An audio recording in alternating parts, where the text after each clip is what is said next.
Yes. Well, not very good. Not very good at all, but I suppose I do have alternative to practice, so can't exactly complain. This is Aslan's country after all, I mean. Not like time has any control over this place of domain. That's very funny. I don't think I've ever seen you before around here. Well, I can't exactly say you're new. I mean, we all got here at the same time. I mean, end of Narnia, end of the entire world. Everything kind of happened all at once, so. Hello there. I haven't met you before. What's your name? I'm sorry, I don't mean to be rude. Is that a Narnia name? Oh no, it's not. Oh, you're from one of those other worlds, are you? Oh, okay, okay, okay. I mean, not that your name has anything wrong with it, of course. It's just I'm not exactly used to that kind of language. Anyways, I should introduce. My name is Sir Thorben. First of his name, it is very fantastic to meet you. Thank you for being here. Okay, I must apologize for my particular set of playing skills. I was more useful in Narnia with a sword than I was, I would say, with a more elegant instrument. I'll just place that over here, but it's fantastic to see you. What brings you to this little corner of eternity? Oh, you just stopped by. Okay, well, it's good to see you. Oh, yes, yes. We're near the bookshelf over here. Yes, I do like staying near the bookshelf. I am I'm quite an avid reader, or I guess I was during my time. So I have all eternity to be with Aslan and read books. So I can't complain at all. um. Oh, I'm sorry. I suppose I probably shouldn't explain. Like I said, I'm from Narnia. Sir Thorben. Thorben. Thorbin. Thorben. I'm from Narnia, of course. As you are, I guess, kind of all the worlds became. Anyways, everything kind of just mashed together. So, uh, I, I don't know a lot about your history, although I have been reading a little bit. I have something. Yes, I think it is around here about these earthen places. Yes, are you familiar with this place? Are you familiar with this little place here? Ooh, the sun here is very, very bright sometimes. It makes it a little hard to see. You familiar with this place? London. London. Fantastic place. It's where the Pevensies were from originally. King Peter, King Edmund, Queen Lucy, and Queen Susan, of course. No. No, surely you're joking. You are aware of them. You're not aware of them, are you? Of course you wouldn't be aware of them. You're not from Narnia. Where are you from? I've never heard of that country before. What planet is that? Earth. Is that near Upper Okay. Interesting. Well, I have read about this place before. Fascinating little place. It's amazing how much detail you put into just a big clock.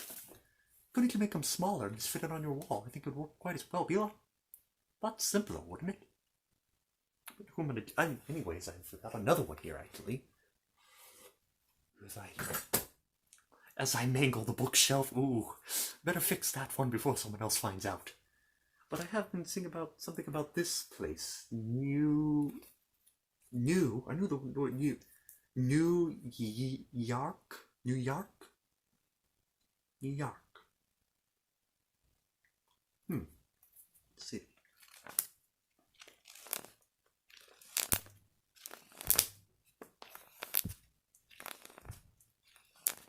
Fascinating little place it is. I guess I shouldn't say little. It looks quite large of a city. I mean, just look at that. You've even got your own planetariums there. A lot more advanced than some of our Narnia technology. I must admit. But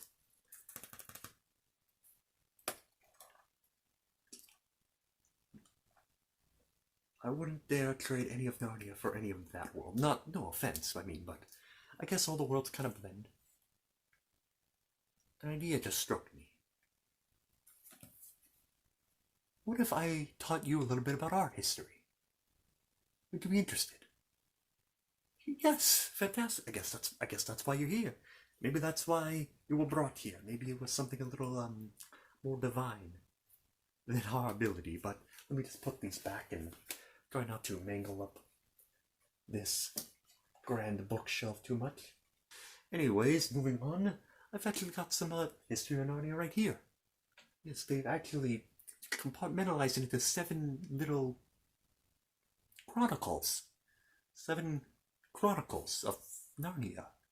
Yes, that's it. In fact, actually here, let me, I try to keep things a little more orderly.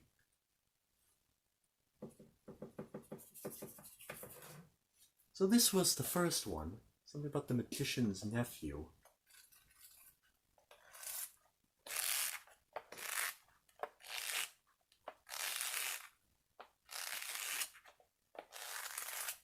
Ew, what's this? Someone put a slip of paper in a book.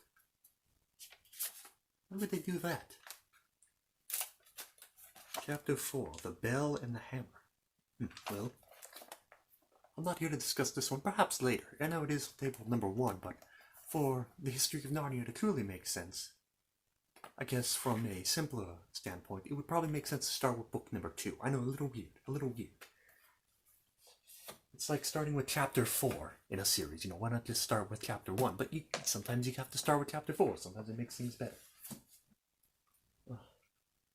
There we go. A little less mangled, a little more organized. Well, mostly it looks like there's still a little disorganization, but that's fine. I have all time to fix it. So we're just going to start with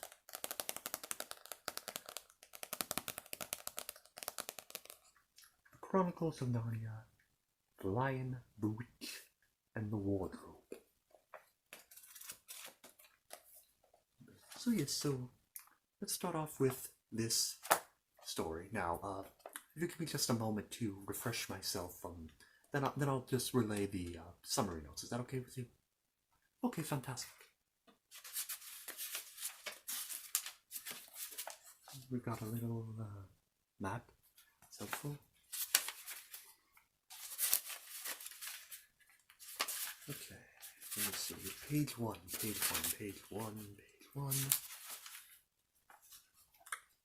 Okay, give me just a moment to refresh myself.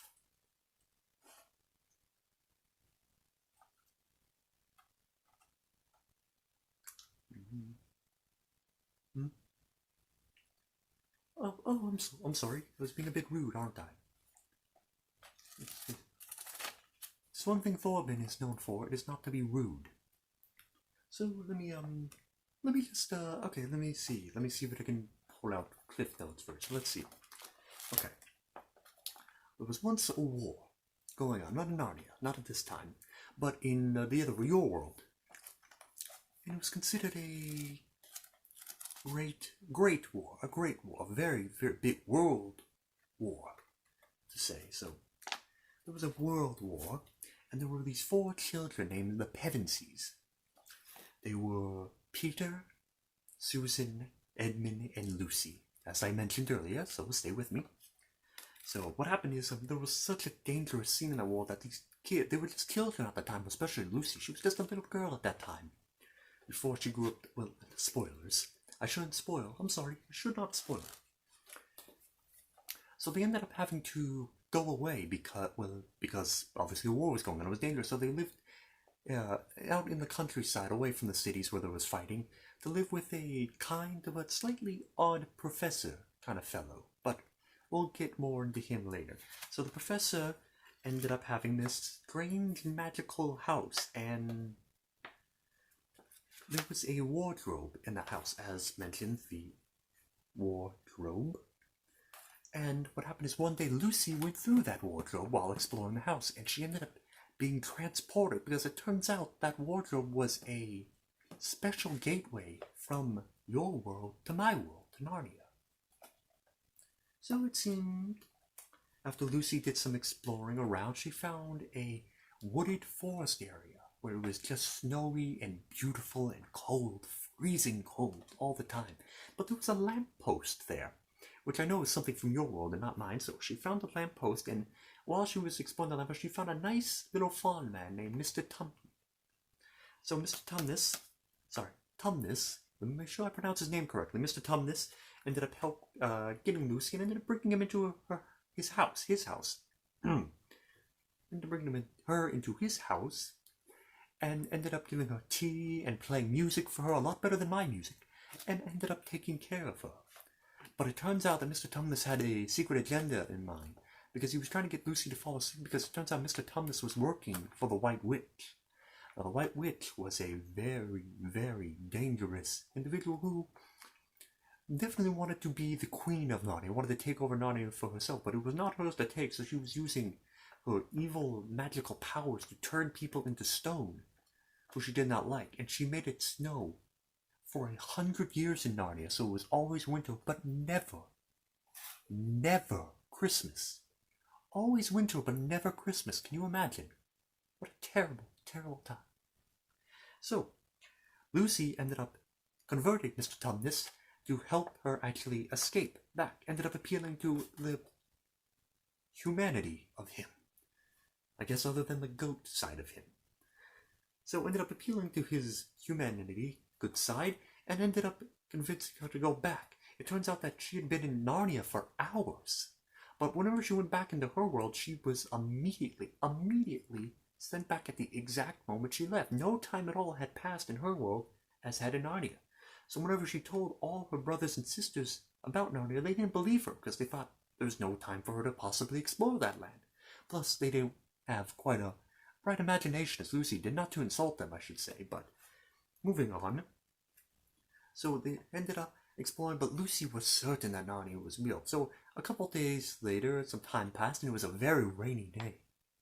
And the children decided to play hide and seek, because what else are you supposed to do for fun on a rainy day? And then your little kids, they get distracted sometimes, as we all do from time to time. I'm one to talk. But they ended up, playing hide and seek, and that's a little too far ahead, a little closer.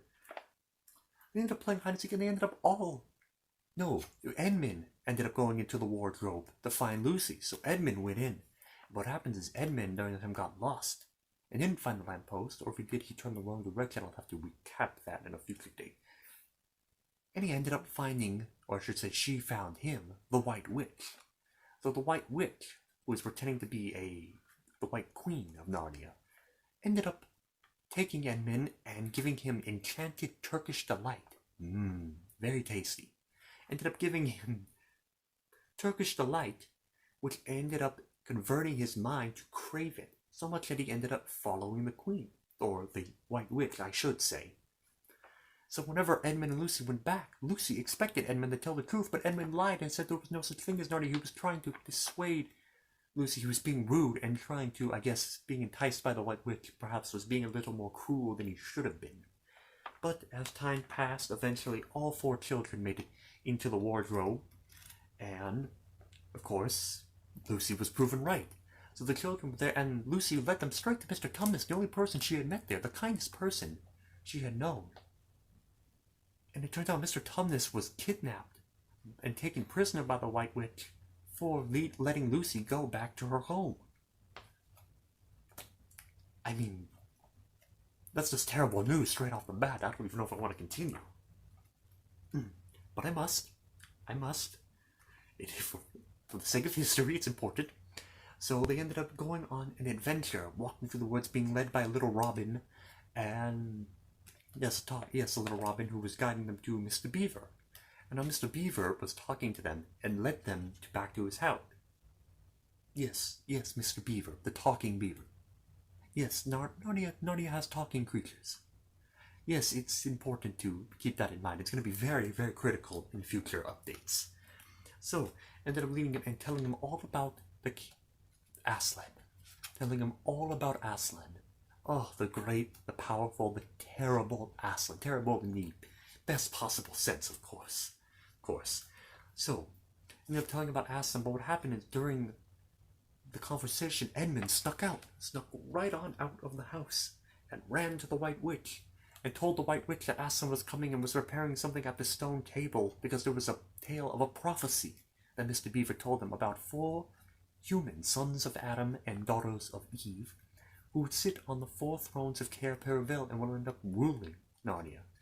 So Edmund ended up telling the witch, and the witch raced all the way to the stone table to try to prevent the prophecy from happening, to try to capture Aslan. Or I suppose I don't know exactly what she planned to do there at Aslan. If Aslan showed up, she would have been in major trouble, but we'll get to that in a moment. Spoilers. The worst part is she made Edmund carry his sleigh, yes, as if he was a regular non-talking horse. Put the rein around, whipped all the way to the stone table. He was exhausted, nearly dead, and almost dead because the White Witch planned to kill him immediately afterwards. So the White Witch was planning to kill Edmund, but thankfully, Lucy, Peter, and Susan, and Aslan, who ended up finding them there as well, ended up saving Edmund. The White Witch got away. So Aslan met Edmund and ended up comforting him and ended up accepting him back because that's the kind of person Aslan is. Lion person. Anywho, whatever is the most appropriate way to say it, ended up taking Edmund back. But the White Witch showed up at the encampment because apparently due to the old laws of Narnia, the White Witch had entitlement to be able to take people who were rebellious against Aslan, as he was, to take them, and she had legal rights to their blood. So she could have legally killed Edmund, but Aslan worked out a deal with the White Witch in secret. Later that night, Aslan stuck out, but Lucy and Susan could not sleep that night, so they followed Aslan all the way to the stone table, where Aslan sacrificed himself on the stone table in place of Edmund. I know. Can you believe it? Aslan dying for someone who rebelled against him. It's pretty awe-inspiring if we sit and meditate on that for a minute, but we may not have the time right now. I guess I will live all time, but I should probably get through the story as quickly as possible.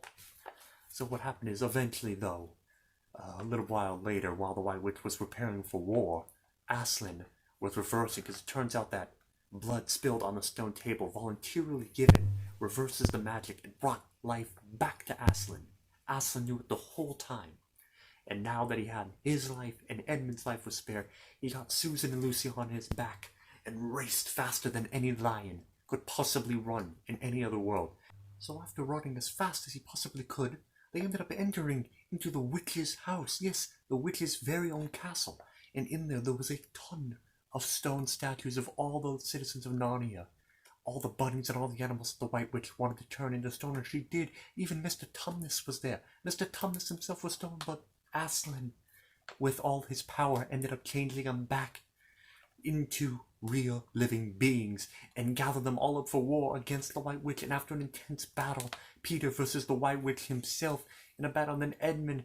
The problem is Edmund ended up getting hurt by the White Witch in a deadly manner, but Aslan himself was able to jump on the White Witch and defeat her once and for all.